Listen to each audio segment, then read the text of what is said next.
एक बार की बात है, एक शांतिपूर्ण जंगल में ओलिवर नाम का एक बुद्धिमान बूढ़ा उल्लू और सैमी नाम की एक शरारती गिलहरी रहती थी। ओलिवर पूरे जंगल में अपनी बुद्धिमत्ता और ज्ञान के लिए जाना जाता था, जबकि सैमी अपने लालच के लिए बदनाम था। एक धूप वाली सुबह, जब ओलिवर अपने पसंदीदा पेड़ की शाखा पर बैठा था, उसने देखा कि सैमी इधर उधर भाग दौड़ कर रहा था। जितने बलूत के फल उसे मिल सकते थे, इकट्ठा कर रहा था। सैमी उन्हें अपने पेड़ के खोखले कोने में ढेर लगा रहा था। सैमी के व्यवहार के बारे में जानने को उत्सुक ओलिवर ने उससे मिलने का फैसला किया। सैमी, तुम उन सभी बलूत के फल के साथ क्या कर रहे हो? ओलिवर ने पूछा। गिलहरी ने अपने चेहरे पर दोषी भाव के साथ उत्तर दिया।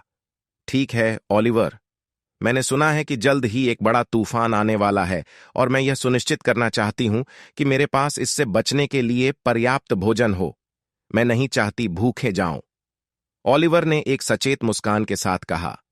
गिलहरी, भविष्य के लिए तैयारी करना बुद्धिमानी है, लेकिन यदि आप साझा करने के इच्छुक नहीं हैं, तो इन सभी बलूत के फल को जमा करने से आपको कोई फायदा नहीं होगा। याद रखें, हम सभी इसका हिस्सा हैं।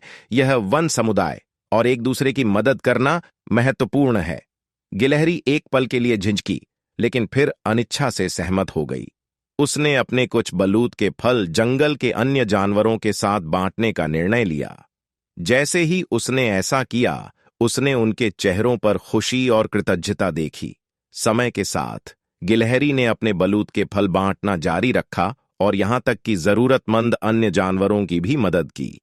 उन्होंने महसूस किया कि उदार होने और दूसरों की देखभाल करने से उन्हें अपने लिए चीजें जमा करने की तुलना में अधिक खुशी और संतुष्टि मिलती है। एक दिन वास्तव में जंगल में एक शक्तिशाली तूफान आया। हवा जोरों से चलने लगी और भारी बारिश होने लगी। कई जानवरों को बिना तैयारी के पकड़ा गया था, लेकिन गिलहरी के पेड़ का खोखला हिस्सा सभी के लिए खुला था और उसके बलूत के भंडार ने भूखों को खाना खिलाने और बेघरों को आश्रय देने में मदद की। जैसे ही तूफान गुजरा और जंगल ठीक हो गया, सैमी को एक नई प्रतिष्ठा मिली। वह अब लालची गिलहरी के रूप में नहीं, बल्कि उदार गिलहरी के रूप में जाना जाने लगा। अन्य जानवर उसकी दयालुता के लिए उसकी प्रशंसा करते थे और उसका सम्मान करते थे। कहानी का नैतिक यह है कि भविष्य के लिए तैयार रहना जरूरी है, लेकिन जरूरतमंदों को साझा करना और उनकी मदद करना भी उतना ही महत्वपूर्ण है।